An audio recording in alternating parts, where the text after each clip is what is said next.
매일 성경 묵상을 돕는 해설 가이드입니다. 안녕하세요, 묵상 코치입니다.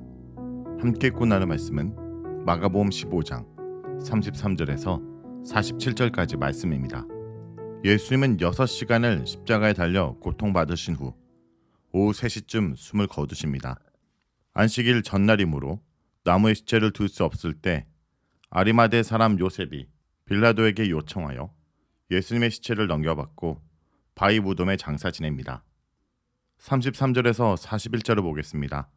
33절에서 41절은 예수님의 죽음입니다. 예수님께서 십자가에 달리셨을 때 6시부터 9시까지 3시간 동안 온 땅에 어둠이 임했습니다. 오늘날로 치면 정오부터 오후 3시까지 해가 강렬한 시간에 온 땅에 어둠이 임한 것입니다. 예수님께서 십자가에 달려 계신 3시간 동안 임한 캄캄함은 구약 예언서의 배경에서 하나님이 행하실 종말론적 심판을 상징합니다. 예수님께서는 십자가에 엘리 엘리 라마 사막다니, 즉 하나님 나의 하나님 어찌하여 나를 버리셨나이까 라고 소리치셨습니다. 이것은 단순한 고통 속의 부르짖음이 아닙니다. 예수님은 하나님을 부르실 때 늘 아버지라고 호칭을 사용하였습니다. 그런데 34절에서 그는 나의 아버지라고 하지 않으시고 나의 하나님이라 하십니다. 이것은 예수님께서 지금 하나님의 백성으로서 그들을 대신해서 대속물로 죽으심을 나타내는 것입니다. 예수님께서는 택한 백성들을 구속하기 위해 그들의 죄를 짊어지고 대신 형벌을 받고 버림을 당하는 대속물이 되셔야 했습니다. 예수님의 외침은 시편 21편 1절을 반영하고 있습니다. 예수님께서 시편 22편을 마지막으로 말씀하시고 숨을 거두신 것은 그가 자신의 죽음을 하나님의 종말론적 구원의 성취로 이해했다는 것을 시사합니다. 이런 복합적인 그림은 예수님의 고난과 죽음을 하나님의 종말론적 구원을 나타내는 대속물로서의 고난과 죽음으로 이해하게 합니다. 곁에서 이 광경을 지켜보던 사람들은 예수님께서 엘리야를 부르신 것으로 잘못 이해하였습니다. 유대인들의 종말론적 기대 속에서 사람들은 예수님께서 지금 엘리야를 부르고 있다 생각했던 것 같습니다. 이때 어떤 사람이 예수님께 신포도주를 제공합니다. 이 신포도주는 그레코만 사회에서 노동자들이 갈증 해소를 위해서 마시던 음료입니다. 이 사람의 행위는 그다지 선한 의도로 보이지 않습니다. 그는 이 음료를 제공하고 나서 엘리야가 사람을 내려주는지 지켜보자고 제안하고 있기 때문입니다. 예수님께서 큰 소리를 지르시고 숨을 거두셨을 때 예루살렘 성전 휘장이 위로부터 아래까지 둘러 찢어졌습니다. 휘장이 둘러 찢어진다는 것은 어떤 의미일까요? 아마도 이때 찢어진 휘장은 성소와 지성소를 가르는 휘장이었던 것으로 보입니다. 실제로 예수님은 예루살렘에 입성하신 이래로 예루살렘 성전에 들어가셔서 성전의 기구를 나르지 말라고 하셨고 무화과 나무 조조 사건을 통해서 예루살렘 성전의 멸망을 암시하셨습니다. 또한 13장에 등장하는 종말론적 담화를 통해서 예루살렘 성전의 멸망을 분명하게 예고하셨습니다. 이러한 상황에서 예수님께서 운명하실 때 성전의 휘장이 갈라졌다라는 것은 성전 기능이 예수님을 통해서 성취되었음을 신학적으로, 상징적으로 말을 하는 것으로 보입니다. 마가복음은 예수님이 돌아가신 직후에 처형장 주변의 모습을 스케치해 줍니다. 가장 먼저 등장하는 사람은 백부장입니다. 예수님을 처형하는 현장에서 모든 일을 집행하며 예수님을 자세히 주목할 기회를 얻었을 것입니다. 그는 예수님께서 십자가형에 처해진 경위를 들었고 십자가상에서 대략 6시간 달려있던 예수님의 모습을 목격하면서 다른 죄수들과 다른 그의 언어와 행위를 보았을 것입니다. 예수님의 처형 장면을 지켜본 백부장은 그가 운명하시는 것을 보고는 이 사람은 진실로 하나님의 아들이었도다 라고 고백합니다. 사실 매우 놀라운 고백입니다. 예수님은 하나님의 아들로 고백한 사람은 마가복음을 통틀어 오직 그가 유일하기 때문입니다. 마가복음은 예수님을 하나님의 아들로 규정하기 시작합니다. 예수님의 세례시에 하나님의 아들이라는 소리가 들렸습니다. 변화산에서는 하나님의 사랑하는 아들이라는 음성이 들렸습니다. 마가복음에서 예수님을 하나님의 아들이라고 고백한 사람은 그의 제자들도 아니고 유대인들도 아니고 백부장이었습니다. 이것은 마가복음이 보여주는 아이러니입니다. 백부장의 놀라운 고백을 들려준 마가복음은 또 하나의 놀라운 이야기를 보도합니다. 이 사람들은 예수님의 십자가 현장에 있는 뜻밖의 사람들입니다. 그들은 여자들이었습니다. 본문의 이름이 언급된 3명의 여자들 외에도 많은 여자들이 멀리서 예수님의 처형 장면을 지켜보고 있었습니다. 제자들은 다 예수님을 버리고 도망쳐 버렸습니다. 마가복음이 이야기하는 십자가 현장에는 제자들이 보이지 않습니다. 갈릴리로부터 출발해서 십자가의 길을 따라왔던 제자들은 마지막 장면에서 예수님과 함께하는 데 실패하고 있는데 이 여자들은 예수님과 함께하고 있습니다.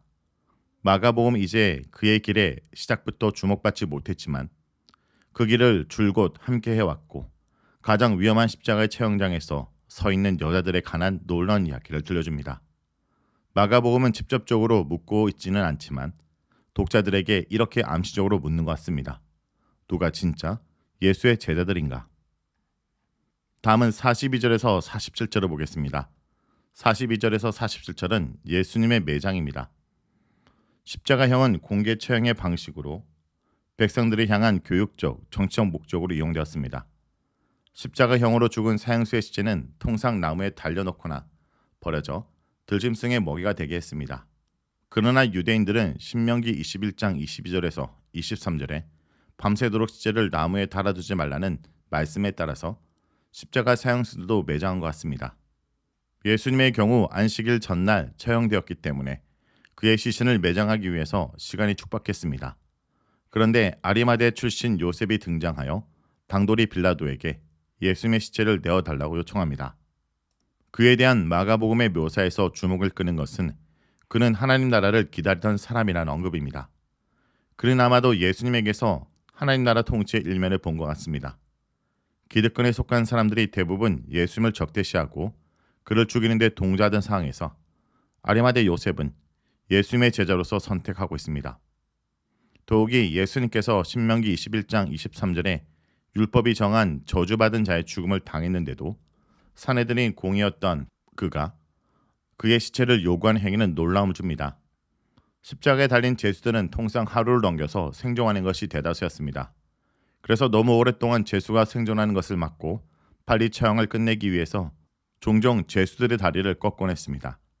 그런데 예수님의 경우 대략 6시간 정도를 십자가 위에 있었는데 다른 죄수들에 비해서 상당히 일찍 운명하셨습니다. 그래서 빌라도는 자신의 이전 경험에 비추어 예수께서 벌써 운명하실 일이 없다고 생각한 것 같습니다. 그래서 그는 처형을 감독했던 백부장에게 예수께서 죽었는지를 알아보게 합니다.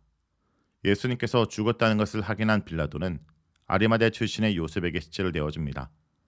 마가복음 이제 예수님께서 매장되는 과정을 서술합니다. 예수님께서 십자가에 달리신 날이 안식일 전날 예비일이었고 숨을 거둔 시점이 대략 오후 3시 정도였기 때문에 요셉이 처형 현장에 가서 예수님의 시신을 수습하고 장례를 준비할 만한 시간적 여유가 많지 않았습니다. 빌라도로부터 시신의 수습을 허가받은 요셉은 예수님의 시신을 십자가 형틀에서 내려서 잘 수습한 후에 스마포로 쌌습니다. 그러고는 바위 속에 판 자기의 새 무덤에 장사합니다. 로마 시대에 개발된 채석장들은 후에 종종 무덤으로 전용되었습니다. 돌을 캐기 위해서 바위를 파곤했는데 그 판 곳이 후에 무덤으로 사용된 것입니다. 예수님의 시신은 돌 침상 위에 눕혀진 것으로 보이고 무덤의 입구는 돌을 굴려서 밀봉했습니다. 그런데 이때 예수님의 십자가 눕혀진 곳을 확인하는 사람들이 등장하는데 막달라 마리와 요셉의 어머니 마리아입니다. 그들이 무덤을 확인한 것은 예수님의 십자가 적절하게 수습되기에 시간이 너무 촉박했기 때문일 것입니다. 그들은 안식을 지내고 안식일 다음날 예수님의 시신을 찾아서 몸에 향품을 바르려고 했습니다. 이렇듯 예수님의 십자가 처형 장면과 그의 시체를 수습하는 장면에는 전혀 기대하지 않았던 인물들이 등장합니다. 성도 여러분, 위기의 순간에 남은 자들이 드러납니다. 아리마대 사람 요셉은 위험을 무릅쓰고 빌라도에게 찾아가 예수님의 시체를 달라고 요청합니다. 무리의 거역과 위협에도 불구하고 하나님의 일은 이렇게 남겨진 믿음의 사람을 통해 흔들림 없이 이루어집니다. 성도 여러분, 비록 혼자더라도 내가 속한 곳에서 그런 남은 자의 역할을 잘 감당하는 제자가 되기 원합니다. 말씀을 놓고 기도하겠습니다. 주님, 주님의 희생과 사랑을 잊지 않고 끝까지 주님의 곁을 지키며 주의 일을 감당하는 자가 되게 하여 주시옵소서. 예수님의 이름으로 기도합니다. 아멘.